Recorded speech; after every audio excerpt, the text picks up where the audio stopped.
নিরামিষ আলু পনিরের তরকারি। নিরামিষ আলু পনির। দেখুন মশলাটা আগে ভেজে নিতে হবে। জিরে, ধনে আর গোলমরিচ আর শুকনো লঙ্কা ভাজা হয়ে গেল।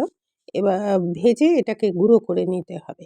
এবার মশলার মধ্যে দিচ্ছি টমেটো, কাঁচা লঙ্কা, আদা আর এই যে পোস্ত আর একটু পনির, এগুলো একসাথে বেটে রেখে দেবো। পনিরের সাথে একটু পোস্ত, পনিরের সাথে পনির দিয়েছি, সাথে কাজু দিয়েছি। এগুলো দিয়ে কাজু আর এই যে পোস্তটা, পনিরটা দিয়ে দিলাম, ওর মধ্যে কাজু আছে। এই সবগুলো দিয়ে এই আরেকটা মশলা আমি বেটে রাখবো। বাই দ্য ওয়ে, আমি নূপুর, আপনারা দেখছেন smile with Nupur and Tania. এটা আমি বেটে নিচ্ছি, বেটে নিয়ে এটাকেও রাখবো আর ওই মশলাটা ভেজে গুঁড়ো করে রাখবো। এবার পরপর দেখুন কিভাবে কি করি। এটা আমার হয়ে গেল, এটাকে আমি বেটে রাখছি। এবার পনিরগুলো টুকরো টুকরো করে কাটা আছে আর আলু কেটে রেখেছি, ক্যাপসিকামও কেটে রেখেছি। কড়া বসিয়ে দিয়েছি যথারীতি। এবার কড়ার মধ্যে আমি একটু তেল দিয়ে দেবো। আপনারা আগে পনির ভেজে নেবেন। আমি কিন্তু আগে যাই হোক ভুলবশত আগে আলুটা ভেজে নিয়েছি, তবে কোনো অসুবিধা হবে না। আগে আমি আলুটা ভেজে একটু তুলে রাখবো। ভালো করে আলুটা ভাজবেন যাতে আলুটা 80% মতন হয়ে যায়। এবার একটু হলুদ আর নুন দিয়ে এটাকে ভেজে রাখলাম। এটাকে ভেজে নিচ্ছি আর কি, যাই হোক। আর এই পনিরের তরকারিতে চিনি অবশ্যই দেবেন, কারণ এটা একটু মিষ্টি মিষ্টি হয়। এবার আলুগুলো আমি তুলে রাখছি, সমস্ত আলুগুলো ঠিক ওই কড়াতেই আমি পনিরটা দিয়ে একটু পনিরটা ভেজে নেব। দেখুন একটু একটু ঘি দিয়ে ভাজবেন, তাতে একটু ভালো হয় জিনিসটা খেতে। এবার ওই যে ঘিটা আমি দিয়ে দিলাম, এবার পনিরটা ভেজে আমি তুলে রাখবো। এবার দেখুন এটা খুব সহজ রান্না।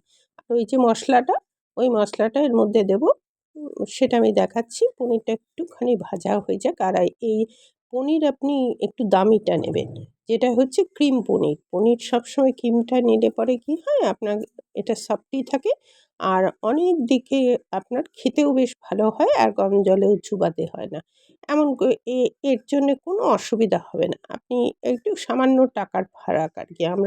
আমি এটা রান্না করছি ক্রিম পনির। দামটা একটু বেশি নেয়, কিন্তু যাই হোক এটা ভালো। এবার পনিরটা হয়ে গেছে আর ফোড়নে কিন্তু বিশেষ কিছু দেব না। এটা বাই দ্য ওয়ে, আমি নূপুর, আপনারা দেখছেন smile with Nupur and Tania. আর এইটা প্লিজ একটু সাবস্ক্রাইব করে দেবেন, বেল আইকনটা টিপতে ভুলবেন না, লাইক শেয়ার তো করে দেবেন। যদি আপনার ভালো মনে হয় তাহলে একটু পাশে থাকবেন, এই অনুরোধই করব।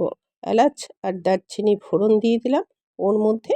আর এই এই ফোড়নটা একটু গন্ধ বেরিয়ে গেলে ওই যে মশলাটা বেটে রেখেছিলাম, কাজু, পোস্ত, তারপরে হচ্ছে আপনার টমেটো, কাঁচা লঙ্কা, আদা, আর তার মধ্যে পনির, এই দিয়ে আমি এই মশলাটা করেছিলাম। একটু পনির দিয়ে দেবেন বাটার মধ্যে, দেখবেন এটা অসাধারণ টেস্ট হবে। মানে ভাবতেও পারবেন না এত ভালো টেস্ট কী করে আসলো।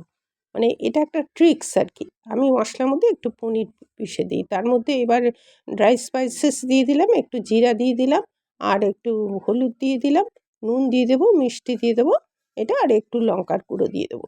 এই ড্রাই স্পাইসেস আমার থাকবে। আচ্ছা, এটা দিয়ে আমি আবার নেড়ে ছেড়ে এর মধ্যে দেখুন এটা একটু মানে তেলটা বেরোলে আলুটা আমি ভাজা আলুটাকে এর মধ্যে তুলে দেবো। একবার আমার অনুরোধ রইল, ঠিক এইভাবে করে দেখুন, অসম্ভব ভালো লাগবে। মানে একটু প্লিজ আমাকে একটু জানাবেন কেমন লাগলো। একবার খেয়ে দেখুন। অনেক রকম তো পনির রান্না করেন, এইটা আমার এই অনুরোধটা একটু রাখার চেষ্টা করবেন। এবার আমি দইটা দিয়ে দিলাম। দইটা ফেটিয়ে রেখেছিলাম। দই কিন্তু আপনি যখন দেবেন আঁচটা একটু কমিয়ে দেবেন, তাহলে কী হবে, দইটা মানে ফেটে যাবে না বা ছানা ছানা মতন হয়ে যাবে না। তাই এইটা হয়ে গেলে পরে এর মধ্যে আরও কিছু ইনগ্রিডিয়েন্টস পড়বে, কিন্তু এত সুস্বাদু হয়, একবার খেলে আপনি কিন্তু বারে বারেই বলবেন, বারে বারেই এটা করি এই জিনিসটা।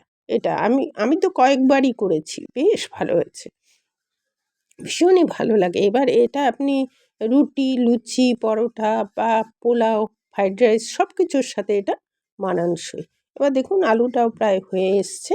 এবার আমি কিছু ক্যাপসিকাম এবার পনিরটাও আমি তুলে দিলাম। এবার ক্যাপসিকাম আর কিছু টমেটো আমি রেখেছি।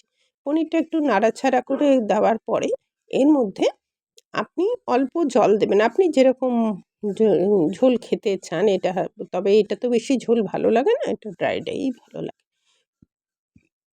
ওই অবস্থাতে আপনি এর মধ্যে এই অবস্থাতে আমি দিয়ে দেবো।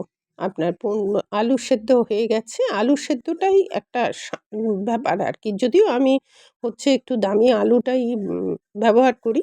আমি ওই কি জানি একটা বলে না? ওই চন্দ্রমুখী তো ব্যবহার করি।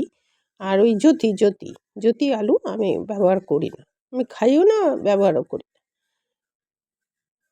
আর যাই হোক, এটা ফুটে উঠেছে। এবার দেখুন আমি বেশ কিছু টমেটো কুচি করে রেখেছিলাম আর হচ্ছে ক্যাপসিকাম। এটা একটু এনহ্যান্স করার জন্যে আমি এটা দিয়েছি। আপনারা যদি না দেন, দেবেন না। আর ওই যে মশলাটা করে রেখেছিলাম সেটা, আর কসুরি মেথি দিয়েছি।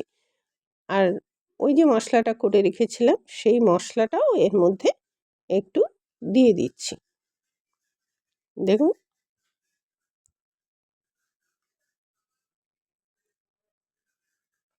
এটা হতে যেটুকু সময় লাগবে, এতক্ষণ তো আমার সাথে আছেনই। আর একটু অপেক্ষা করে দেখে নিন কতটা ভালো হয়েছে। প্লিজ, প্লিজ, প্লিজ একটুখানি এই জিনিসটা করে খেয়ে আমাকে একটু কমেন্টে জানাবেন। এটা আমি এইটুকুই আপনাদের কাছে আশা করব। এটা প্রায় হয়ে এসছে। কসুরি মেথি দিয়ে দিয়েছি। এবার এই কসুরি মেথি দেওয়ার পরে এবার এটা দেখুন প্রায় হয়ে এসছে। আর ওই গুঁড়ো মশলাটা যেটা করে রেখেছিলাম ওটা তো ভাজাই আছে, ওটা আমি ওর মধ্যে মিশিয়ে দিলাম। হুম, দেখুন, ব্যাস। এবার আপনি নামিয়ে নেবেন। এর মধ্যে আপনি ক্রিম দিতে পারেন। আমি কিন্তু ক্রিম দিইনি। ক্রিম দিলে আরও বেশি হয়ে যাবে। যাই হোক, আমার হয়ে গেছে। এতক্ষণ থাকার জন্য আপনাদের অশেষ ধন্যবাদ। প্লিজ একটু পাশে থাকবেন আর একটু বেল আইকনটা টিপতে ভুলবেন না। লাইক, শেয়ার করে দেবেন। আনন্দে থাকুন। বিভিন্ন রকম রান্নার রেসিপি বিভিন্ন রকমভাবে করুন। নিজে আনন্দে থাকুন, পরিবারকে আনন্দ দিন আর এনজয় করুন, খান বিভিন্ন রকম। তাহলেই তো স্বাদ বুঝতে পারবেন কোনটা ভালো কোনটা খারাপ। তাই জন্যে আমিও নিজে ব্যক্তিগতভাবে এরম রান্না করি। টাটা, আসছি তাহলে পরবর্তীতে